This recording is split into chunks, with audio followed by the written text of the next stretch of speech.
the neurodiversity movement really looks to broaden the acceptance of patterns of behavior rather than explicitly categorize them based on pathology. So really thinking about normalizing these behaviors and not pathologizing them. So just because their social skills are different doesn't mean that they're wrong. They're just autistic social skills, or they're autistic communication styles, instead of, or even autistic play. This was something that obviously I've experienced in my own life, but it's really interesting. One of the first things when we were working through my daughter's diagnosis was how she'd never followed directions for any of like the games or the toys or anything. She always like made it up, made something different or used it differently, or she hated following instructions, and so we ended up getting like more free play kind of toys.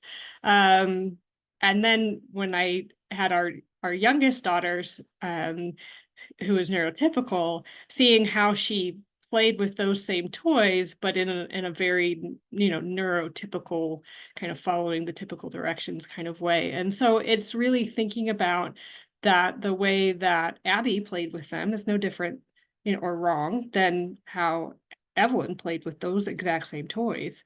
It's just a different way to play. And again, different ways of communicating, different the preferences for routine can be, respected, and learning again, like while moving and fidgeting. I mean, how many of us really struggle to sit through a day in front of our computer screens, right? So maybe this is all just normal, and it's just in different ways. So again, just normalizing instead of pathologizing.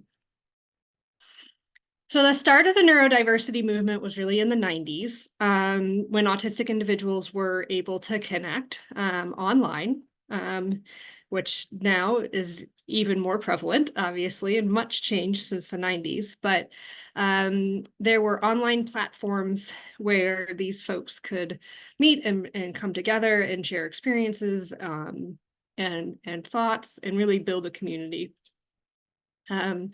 And so Australian sociologist Judy Singer is one of the individuals to have coined the term neurodiversity, and thinking about it as a disabilities rights movement to promote equality and inclusion of neurologic minorities.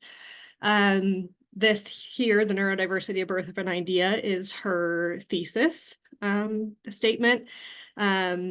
And it's definitely an academic read, but it kind of really shows the start of the thought of the neurodiversity movement.